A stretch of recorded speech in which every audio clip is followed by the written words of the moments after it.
While working on his plans, Jennifer knocks on the door. Frank had completely forgotten about it, who admits it's pretty good but still worries about Frank's health. Then the robot brute forces the safe, a job that usually would take a few weeks. Welcome back. Today I will show you a 2012 sci-fi comedy film titled Robot and Frank. Spoilers ahead. In the near future, in Cold Spring, New York, ex-convict Frank Weld lives alone in the woods and tries to ignore the fact he suffers mental deterioration and dementia, causing him to have disorientation and memory loss. This makes him do things like saying he's been at a restaurant that actually closed 5 years ago, thinking his son is still in college, or trying to rob his own house in the middle of the night. He also lives like a pig that never cleans, and won't even open the curtains to allow sunlight into his home. The one thing he leaves the house for is going to the library, of which he's the only user left because of the decline of print media. This is why it will soon be transformed into a community center. Frank not only likes going there to pick up more books though, he also likes seeing the librarian Jennifer, who he has a crush on. After every library run, he stops by the beauty shop nearby and steals a little something for his collection. One afternoon, he's visited by his son Hunter, who drives there every weekend, cutting the time he spends with his own family for it. He's really worried about his father's condition, which is worse every time he talks to him, and he also wants to spend more time with his own children. But since Frank refuses to go to a nursing home, Hunter has instead brought him a robot program to be a butler and a therapeutic care provider. Frank doesn't want anything to do with it either, even saying his wife won't like it, making Hunter remind him he's been divorced for 30 years and his mom doesn't live there anymore. Hunter won't listen to any excuses. The robot stays, or he will send Frank to a memory center, because he doesn't want his father's death to be his fault. Unable to find a way to turn the robot off, Frank allows it to do the chores to get it off his back.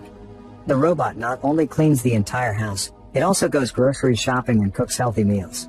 It also wakes Frank up quite early in the morning, claiming they need to establish a routine to help keep him orientated. Between this and the healthy meals, Frank gets very annoyed by the robot, especially when it asks him to start a garden, saying he needs a project to keep his mind stimulated. The garden ends up being taken care of by only the robot, but Frank does end up slowly accepting the robot into his life in other ways. It cooks his meals, cuts his hair, keeps his house clean, and simply provides him company. They go for hikes together too, which Frank isn't a big fan of, but the robot quickly learns it can get Frank to do things for the benefit of his health if it says that if he doesn't, it'll call Hunter to take him to the memory center, or that it will be sent back to the warehouse and have his memory wiped for failing at saving his life. There's one thing he doesn't let the robot do though, and that's entering the library with him. While it waits outside and gets bothered by children, Frank visits Jennifer, only to find her chatting to a young man called Jake Finn, a rich young developer at the head of the library renovation project that would love to talk more to Frank in the future because he lived through the era where print media was the only option, and he finds that fascinating. But for now, he must leave because he's rather busy, and once he's gone, Jennifer shows him the changes they're doing to the library. All the little, random novels will be recycled, but there are a few special editions of classics like Don Quixote that will be taken away for conservation. Jennifer wishes she could keep them for herself. When he leaves the library, Frank finds the robot getting bothered by children, and after sending them away, he tells it that if someone doesn't leave after it asks them to, then it should say self-destruct sequence initialized and start counting down from 10 to scare them off. Next they go to the beauty shop, which Frank calls Harry's, like the restaurant that used to be in its place. He tries to steal a little figurine, but he's forced to leave it behind when the shop lady almost catches him in the act. On their way home, however, he finds out the robot has taken the figurine for him.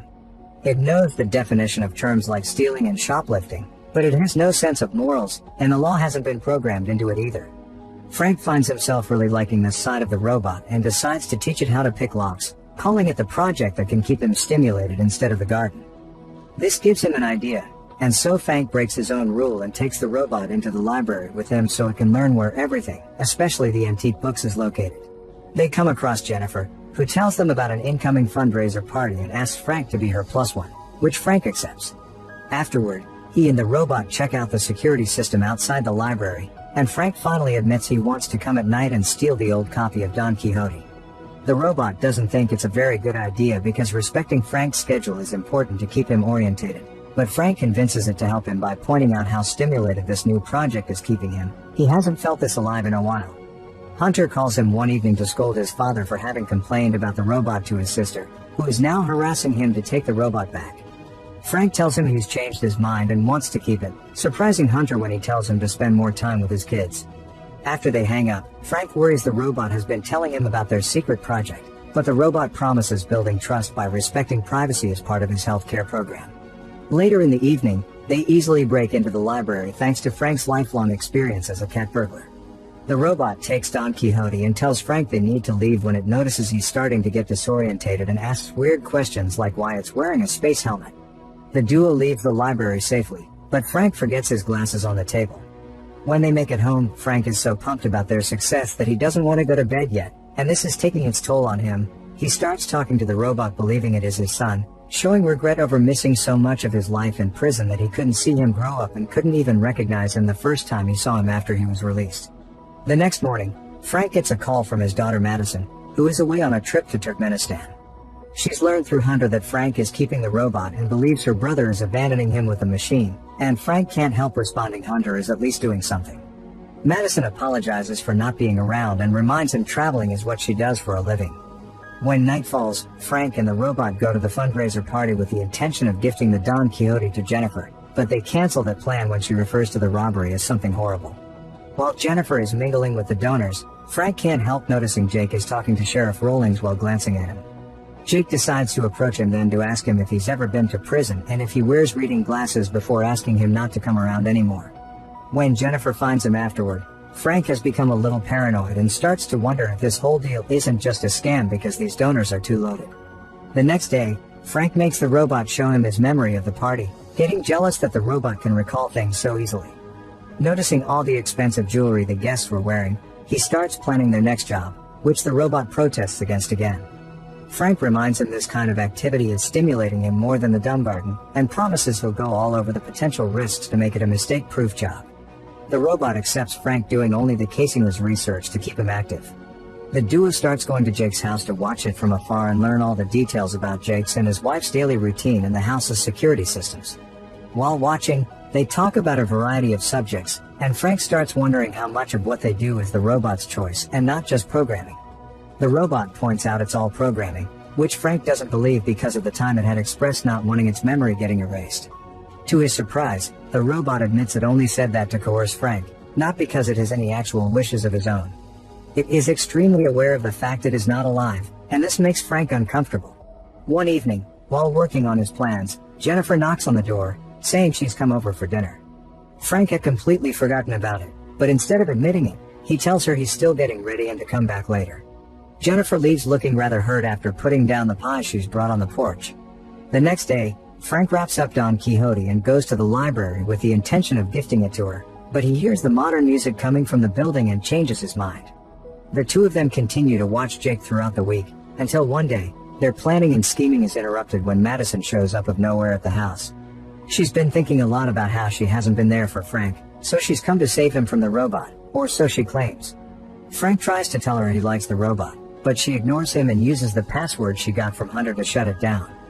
Even if he has his daughter's company now, Frank misses the robot and the way it cared for him, which Madison doesn't even start to match. As a way of protest, he starts behaving like a pig again, transforming the house back into a dump in just one day. But when he wakes up one morning, he finds every room is spotlessly clean, and Madison says she pulled an all-nighter to achieve it. Frank doesn't believe her and calls out her hypocrisy for having used the robot, and after explaining how he needs it because it's his friend, she gives in and accepts to turn it on again as long as he promises they won't entirely depend on it to live. Later in the evening, Frank explains his plan to steal the diamonds from Jake's house to the robot, who admits it's pretty good but still worries about Frank's health, so it agrees to do it only if Frank accepts a new diet from now on. At Jake's, they wait for the couple to leave, then enter the house through a door not covered by the alarm system, because Frank knows by experience all security systems have a blind spot. Then the robot brute forces the safe, a job that usually would take a thief weeks, but a robot can do in minutes. The only issue they come across is the couple returning earlier than expected when they are about to leave the area, but they just need to wait for them to get distracted before successfully sneaking out. The next day, while Frank and Madison are sunbathing and sharing a drink, the robot allows two guests to enter the house, Jake and Rawlings. Jake is sure Frank was the one to steal the book and now has diamonds and wants Rawlings to arrest him, but the sheriff plays nice for now and says he doesn't think Frank could have pulled it at his age, so he wants him to be their consultant. Frank kicks them both out without even considering the offer. When the time comes for Madison to go back to his job, Frank gifts her a pair of diamond earrings as a donation to her cause, swearing it's leftover from the old days and not Jake's. She leaves after admitting she was wrong about the robot, and as Frank watches her drive away, he notices a van parked nearby. He's being watched. Worried about getting caught, he rushes back inside and starts burning all the evidence, but refuses to delete the robot's memory when it points out its hard drive as evidence as well. The only problem left is the actual diamonds, and when the robot expresses concern about how erratically Frank is behaving, it gives him an idea. He gets into bed and makes the robot call Hunter to tell him he's dying. When Hunter comes to visit him, he exaggerates some fake symptoms and gives him a heartfelt speech admitting he's been an absent father and thanking him for all he's done for him. Once he has Hunter eating out of his palm, he gives a briefcase and asks him to hide it, which Hunter only accepts to do when Frank mentions he wants to go out clean. Hunter puts the briefcase in the trunk of his car, but when he's about to leave, he's stopped by Jake, Rawlings, and his men, who open the trunk and reveal the contents of the bag, only to find the trinkets from the beauty shop.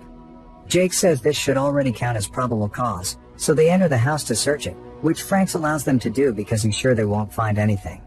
Realizing he's been manipulated, Hunter gets mad at Frank and says not having been raised by him is a good thing after all. The police can't find the diamonds, so Jake says they should check the robot's memory. Frank tries to stop them, but the men won't listen. Luckily for Frank though, the robot remembers the trick his owner taught him, and when the men come closer, he pretends to initialize his self-destruct program. Everyone runs outside except Hunter, who knows it's a lie, so Frank takes the chance to sneak around the house and get in his car, which he hasn't driven in a long time. After picking up the robot through the back door, he drives to the town, ignoring his companion's request to delete his memory. They arrive at the library and the robot picks the lock so they can get in and see Jennifer, who Frank apologizes to and admits having stolen the Don Quixote. He wants to tell her more about his life, but he suddenly gets distracted when he sees some pictures on the wall and has a shocking realization. Jennifer is his ex-wife and mother of his children, but because of his memory problems, he didn't recognize her after he was freed from jail because she looks older. This is too much for him to take. He leaves the library and returns home, where Hunter and the police are still waiting for him. He and the robot rush inside and lock the door behind them before Frank starts trying to make a new plan to escape. The robot once again tries to convince him that deleting its memory is the best option, because then things can go back to normal and Frank can plan his next job. As the robot starts repeating all the philosophy behind burglary Frank taught it, he realizes how far he's gone with this obsession of his and finally comes to terms with what he has to do. The robot opens a compartment on its back and Frank presses the button inside it, effectively deleting all the memories in its hard drive. Sometime later, Frank is living in a nursing home, where Jennifer, Madison, and Hunter visit him often. One day, after having lunch together as a family, he slips a little piece of paper in Hunter's hand with a note that implies the diamonds have been hidden under the tomatoes in the garden the robot had started. Make sure to subscribe and turn on notifications so you can watch more videos like this. Thanks for watching.